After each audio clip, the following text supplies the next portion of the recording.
That is fear talking.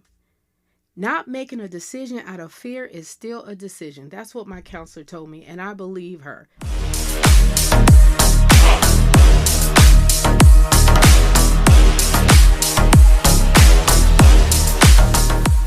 Welcome to the Harmony Honey podcast. I am Robin, and I want to talk to you today about the best advice I have ever gotten.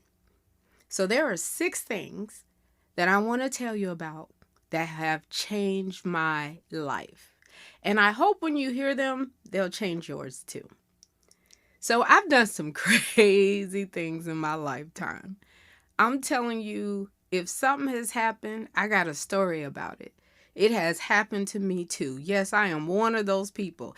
Every time I say something, she always got something. She got a topic with something else. I'm not trying to. It's just that everything has happened to me. And I remember everything that has happened to me. It seems like that's the only thing I got a photogenic memory in. On everything else, I can't remember nothing. So I'm going to tell y'all about some of those crazy things later. So y'all can just pick your jaw up off the floor. But I noticed this generation here, they tell everything.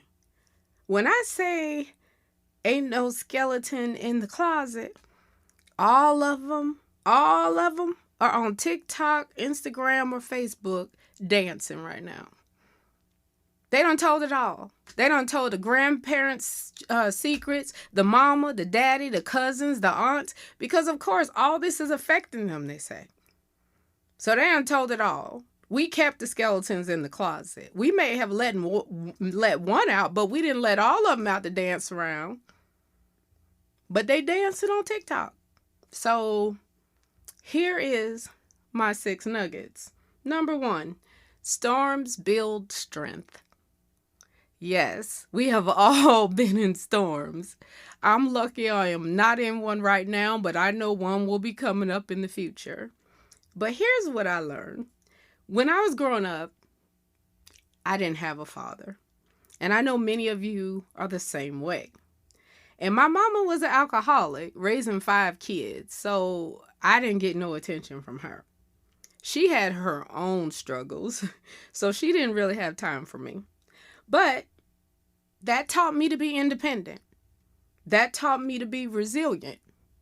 I learned how to escape in books, singing, and hanging with friends, and that taught me to be knowledgeable. Now, if I could go back, give me a mama and a daddy that's healthy. I don't want to go through everything I went through struggling because I didn't really have parents to pay me any attention and love me. So I looked for it all in the wrong places. But it seemed like all that wouldn't have happened if my dad would have showed his butt up and been there. And my mom would have got herself together. But no. But back then the storms felt like death. At work, if the boss called me in the office, my stomach dropped. I was ready to cry. He hadn't even said nothing to me. And I really ain't never did anything wrong, so I'm not really sure why I act like that. The school calls, and I have to leave my desk and run to the phone. Always thinking the worst. But that storm is coming. This is what I'm talking about. I couldn't find my partner sometimes. The bills were piling up. I was trying to finish a degree. I was drowning.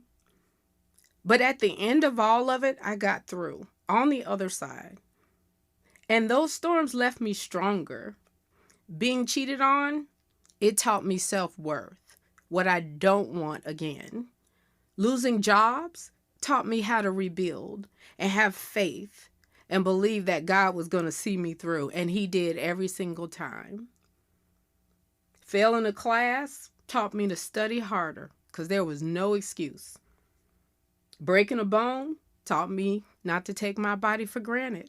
It is precious, and that's how I need to treat it. Getting sick taught me I need to take care of myself. I don't want to be down with the flu like I was.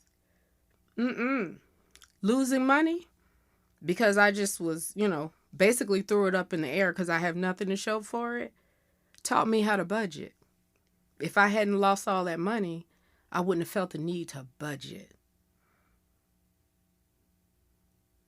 So storms leave you stronger. That's the pattern. Every storm is a classroom. I know it feels unbearable in the moment, but on the other side, you realize I learned patience here, wisdom there, and resilience over there. So remember that. Storms are classrooms, not curses. Every time you survive, you grow stronger. So now when storms come, I already know what to do. I know to pray. I know to have faith. I know to believe. I know to keep working. I know to keep doing what I'm doing because I know the storm will pass and I know I'll be stronger for it. So whatever I have learned, the next time that storm comes, I'm more ready and prepared for it. Number 2, don't let fear make your decisions. Don't let fear make your decisions for you. So when I was in my early 40s, I was in counseling. Again, I was worn down. My marriage was shaky. My counselor was like, why are you staying in a marriage that you don't even love the person? And you know what I said? I said, because my kids need a father. It don't matter about me. It matters about my kids. See, because I was raised without a father, and I want my kids to be happy and healthy and adjusted. And I know that if I leave their father, I am going to be sitting here trying to play mother and father. And I just don't think that's how it is supposed to be. So no, I'm not going to leave my husband until these kids get old enough to get out the house. So yes, I am willing to put my happiness in life on hold because, by the way, it's not that bad. And oh, by the way, too, I don't want to lose out on this lifestyle. I have 2 checks coming in. What if I have 1? What if I can't make it? Y'all, all this is fear talking. Using the kids as an excuse. We did get divorced. But I made sure that we were the best parents and we had a co-parenting plan that worked. So my kids, they felt a little bit of loss because he wasn't always there, but he was there as much as he could be. So I didn't have to use that as an excuse. And then the money thing, she kind of set me straight on that. Wait a minute, Robin, didn't you say you had a 401k? Yeah. Well, didn't you say you have a steady job that you've had all these years? And because you're here overseas, isn't the government, the army paying you rent and utilities? And I'm like, yeah. And she was like, so when are you going to understand that's fear talking? You make enough. You are stable enough. You could actually make it on your own. And she was not telling me divorce him. She was showing me that I had options where I was acting like I had no option. It was my kids, and that was it. And my kids are grown now, and they are happy, healthy, and adjusted. Unfortunately, my ex-husband has passed. He died of cancer. So now I am still being mama and daddy. But that's okay. They had that stable background growing up. They still love both of us, but they understand now that I'm here for them. But that's what I mean. So, talking about fear, many of us stay in jobs that are killing us because we're scared to leave. We stay in friendships that drain us. We don't start school or start a business like we said. Or we don't move to another job because what if it fails? We don't speak up at work. What if they don't like me? What if they don't like what I said? That is fear talking. Not making a decision out of fear is still a decision. That's what my counselor told me, and I believe her. Today, that makes all the sense in the world. It's like I'm in limbo, so I don't make a decision, so I don't move forward or move back. I stay right where I am, and that's the fear zone. So I learned I wasn't broke. I wasn't without options. Fear was just louder than reality.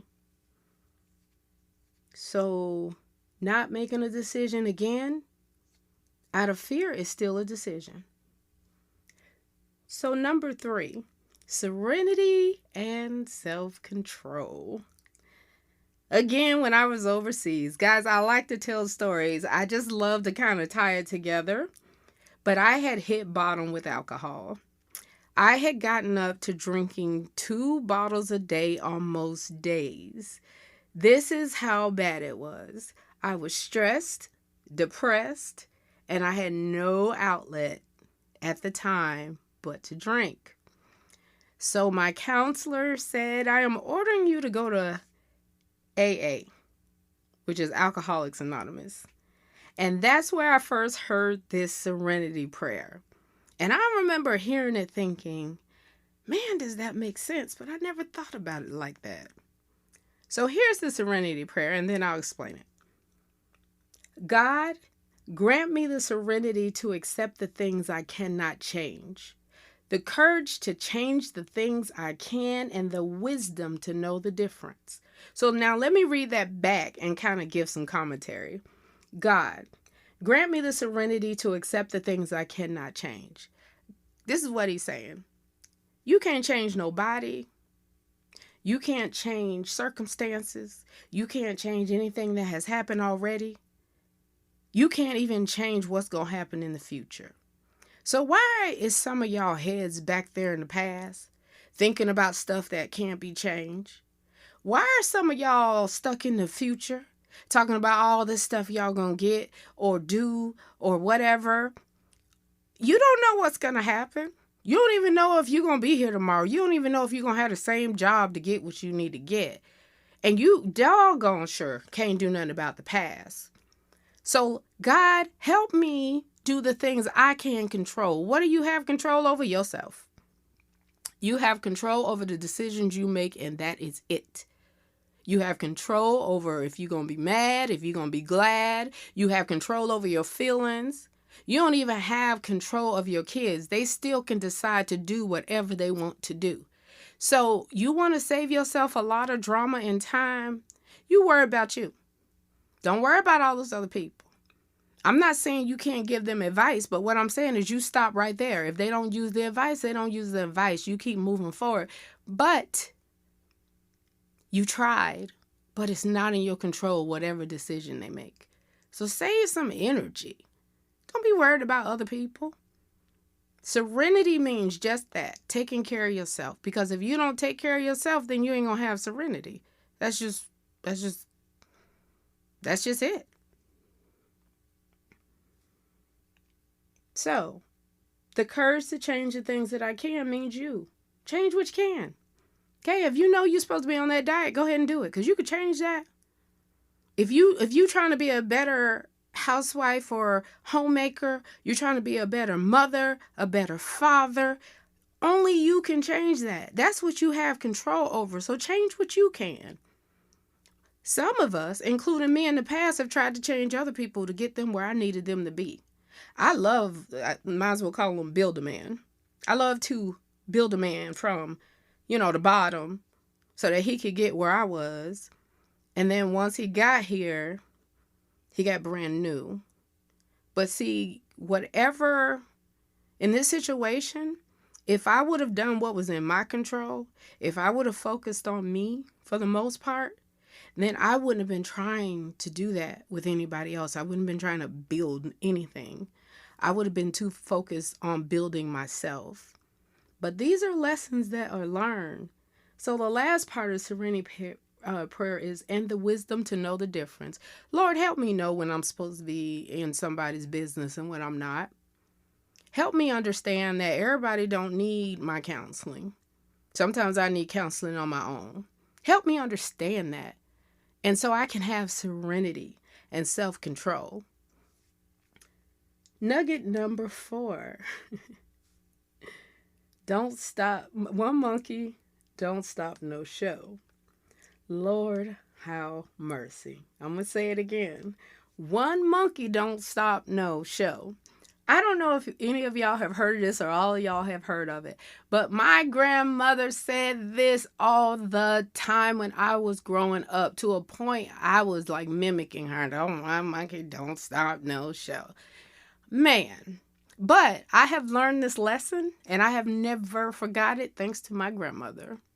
So what happened was we were playing spades, and I was little. I was like 6 or 7, but my grandmother had taught us how to play spades. And I was losing, and I don't like to lose. And I was playing with my 2 brothers and my grandmother, so it was 4 of us. And man, I was starting to get really mad because I was losing. And I got so mad that I threw my cards down and I just kind of messed up everybody else's cards. I remember grabbing my little brother's cards and throwing them. I was just mad and I wanted the game to stop. So my grandmother was like, get your over there in the corner and you gonna stay there for the rest of the day. So y'all, I was kind of like, okay, I knew she was going to do that. Either I was going to get a beating or I was going to get in the corner. I'll take the corner and I'm okay because y'all not playing the game no more. So I'll just sit in this corner and hopefully I can sneak off and get a book and just start reading it for a while because I love to read. This is what I'm thinking in my mind. But next thing I know, I see my grandmother shuffling cards and now she's playing with 3 people and she's just like dealing the cards to my brothers. And she's, dealing the cards herself. And I'm looking like they gonna still play the game even though I messed it up.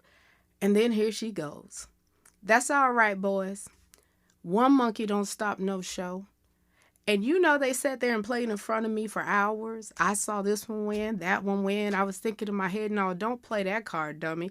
I'm sitting here doing all of this. But the lesson for me was, honey, people are not gonna stop the show just because you ain't there. You are not the star of the show. So I learned that in my own life. I'm not about to let nobody stop me. I don't care who is next to me, who leaves, who drops off, who gets, broken up with or whatever. That is not going to stop me from being successful. As a matter of fact, that's just going to drive me even harder because I'm probably going to say, I'll show you. So don't never let nobody stop your show. I don't care. You were born by yourself and you're going to leave here by yourself. Never. If you want to go ahead and do what you want to do, life is short, go ahead and do it. You don't have to explain that to nobody. The only thing you got to do is say, hey, because remember, you got self-control. You control yourself. Hey, I'm going to do this or that. Now, I ain't telling y'all if y'all married, here we go, I can already get the letter. I'm not telling y'all not to listen to your husband or work with him or whatever. I'm just saying if you want to do something, it's time to do it and speak up because don't let fear or work or life stop you. Nothing should be stopping your show. Whatever dreams and goals you have, go on and get them done. So that was a lesson for me. It was a hard lesson. I was really mad and I thought about that for years. But it was a good lesson. Girl, you throwing them cards ain't do nothing. And I ain't never thrown no cards again. Now, I'm still mad when I play. That's why I don't play cards because I get too mad. I don't know what's going on with that. But I learned. Number 5. I lied, y'all. I said I had 6. But, oh, yeah, I do have 6. Okay. So number 5. And this kind of goes with the self-control, but this is important too. Sweep your own side of the street, okay? Worry about your street. Worry about your sidewalk being clean. Sweep it so you ain't in nobody else's business, okay? I do this every day. Somebody called me, girl, this happened, that happened. Josie said this, Bob said that. I don't care about none of that. Because Robin ain't say nothing. Robin is moving forward, okay? I'm not in no drama. If I meet somebody and they make me feel some kind of way, bye. I don't have no reason to even tell you. Because I'm sweeping my side of the street. And my side of the street is dirty as heck, okay? I got trauma over here. I got daddy issues over there. I got my kids, even though they're grown, they still got issues over here. The job, all of this stuff. So I don't have time to be sweeping somebody else's street, on somebody else's street, looking at somebody else's street, or trying to control somebody else's street. I got my own street. So think about that in your daily life, at church, or you're singing, or teaching Sunday school, or volunteering, or running errands, or babysitting, or serving, all while trying to hold the church together. At work, you're fixing co-workers' mistakes, mediating conflicts between 2 co-workers, trying to prove yourself to leadership. And you still got all that going on. In your family, you chasing your cousin's addiction, trying to get them to stop. Trying to heal a broken relationship that is dead, really. and the person won't even go to counseling. You're still waiting for your mama or daddy to admit what they did when you were younger, the trauma they caused, the grief they caused. In your friendships, you're like an unpaid therapist. Everybody dump on you. Listening to the same problems, repeated 15 different ways for an hour every week, which is how one of the people in my life do me. In your relationship, you're running behind someone who doesn't even respect you or carrying the load alone. Meanwhile, your goals sit untouched. Yeah, you could be back in school. Yeah, you could be working that fitness program. Yeah, you could be studying up on your diseases. Yeah, you could be starting a business. You could travel, like you said. You could go to therapy, especially if you know that you're suffering for something. Or you could be spending time with your kids, your grandkids. You see what happens when you sweeping your own side of the street? All of that extra energy is gone. All of that, do this, do that, girl, you got to help me. You got to listen to this. My man doing the same thing over and over. And you know this because I done told you 50,000 times. And he's doing the same thing, yet I'm still here telling you like it's the first time. No, girl, got to go. Remember I told you I was going to cook my own meals? I was going to, do the Sunday prep or whatever. I got to go. Because, see, right now I got to sweep my side of the street, and that means that my Sunday is going to be peaceful. Now, I done came from church. I'm trying to come home, get my food together, sit down, and rest on Sunday. I'm not trying to hear all about what your man did because it seemed like he do it every Saturday, and then you call me on Sunday. So I'm over here sweeping my side of the street. I am looking over, and I got weeds. The sidewalk is dirty. There's so much going on, so I don't have time. Okay? So you go and take that somewhere. You either break up with that man because that's in your control or you keep it moving. And I hope I'm not sounding heartless. What I have learned over the years is I have been wasting a whole bunch of energy and have been stressed out over other people's actions, including in my relationships. Why am I telling you over and over again the same thing? No, I'm not about to be stressed out about that no more because I can't control you. I can only control myself. So remember that. Stay out of people's business. Stay out of people's drama. When you go to the family function, you know how to go there for 30 minutes and say, I'm gone. You ain't got to apologize. You ain't got to tell nobody nothing. You showed your face. Because if you stay there longer than an hour and a half, especially when the alcohol starts flowing, somebody going to say something to set you off. But remember, you are in control. Bye, y'all. See you next year. That was good. I got a plate to go. Bye. Keep it moving. All right. So number 6.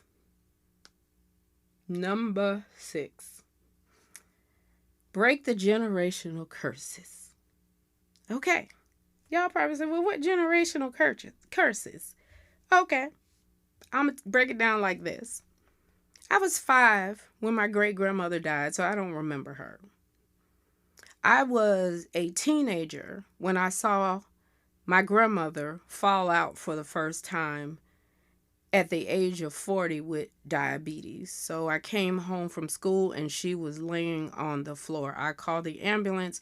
They took her to the hospital, and all I heard was she was diagnosed with diabetes. That's all I knew. And then she came home and she had this big needle. She had to give herself a shot and count something units or whatever. So that was my introduction to diabetes. I'm like, okay, your mom died of it, and now you sitting here falling out.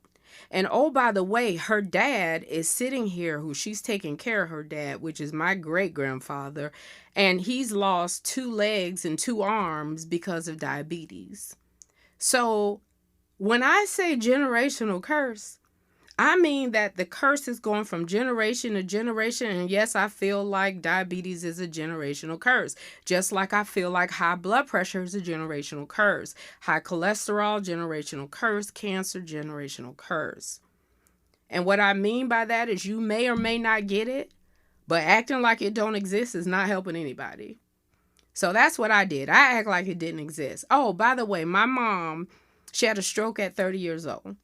They told her that she had high blood pressure, and it had gotten so high that she was singing on stage when her arm started getting numb. She had to stop her set. My mom was a professional singer, and they had to take her in the back, and then she ended up going to the hospital. She was in Las Vegas. We were in Florida, but I remember when she came back, her lip was like twisted. She could barely talk. She was walking extra slow. Now this is like really sending me, because I'm like, my mom is what? She was 34? So, but it was all because she didn't contain her high blood pressure, which is the same blood pressure that her dad had. So my grandmother, as far as I know, didn't have high blood pressure, but my mom's dad did. So she was already predestined to have it early. Thankfully, my mom is passed now, but thankfully, through physical therapy, she was able to start talking again. She was never able to really sing like before, and she was really never able to read for long stretches of time. And she used to be a reader that read every day like me. So I say that to say, now here I am born. I know that my mom had, high blood pressure. I know about my grandmother, my great grandfather, my grandfather with high blood pressure. I even know about my great grandmother with diabetes. But do you think I was thinking about any of that?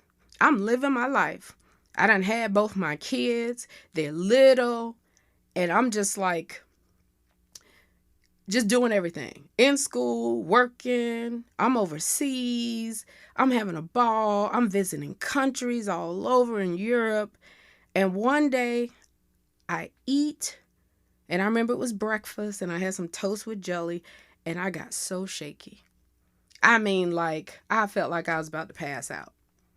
So, of course, I kind of ignored it, thought it was a fluke. And the next time I had something sweet, I think I had drank some orange juice, I started shaking.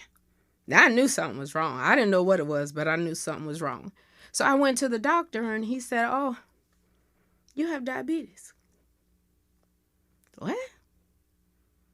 Okay, wait a minute. My grandmother was almost 50 when she got it. And my great grandmother, who died when I was 5, I'm pretty sure she was in her 50s. So what do you mean I got it? I'm 32 years old.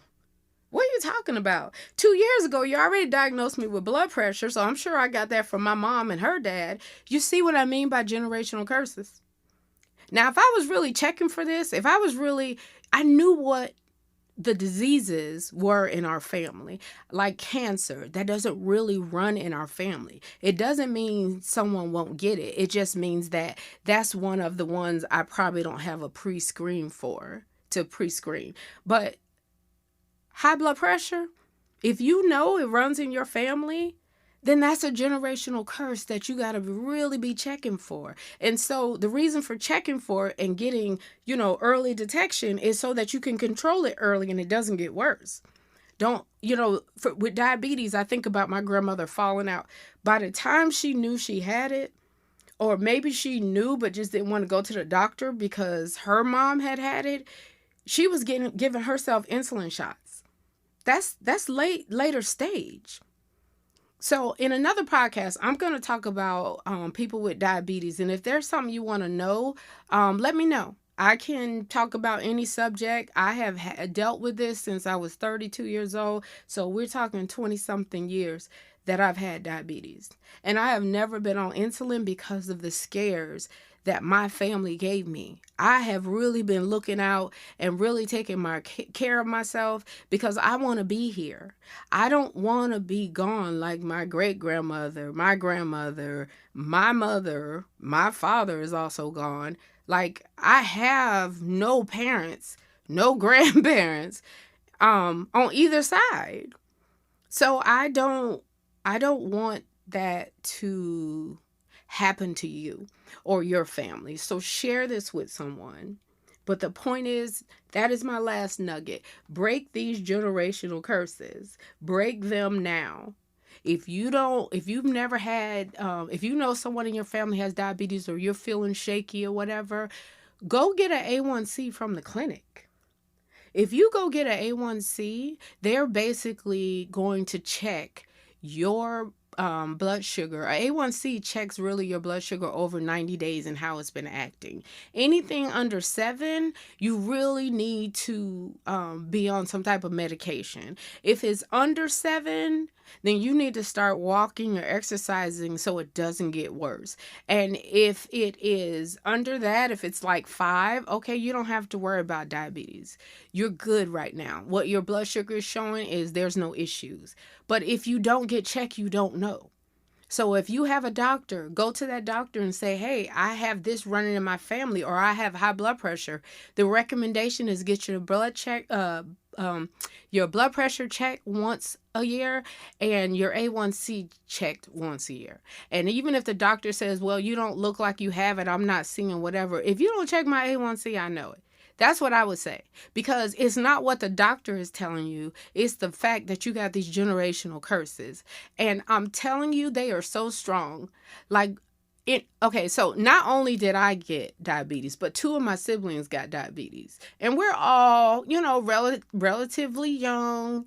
We don't have the type of lifestyle where we're like, eating, crazy or anything. It's just the fact that this is a generational curse, and all 3 of us were shocked when we got it, even though we saw what happened to our parents and our grandparents. So it's here, and I deal with it every day. But what if I wouldn't have known? It wouldn't have been long before I would have been passed out. Maybe my kids would have came home and had to call 911 for me. Thank you so much. I am Robin, and I hope you enjoyed listening. Until next time, be blessed.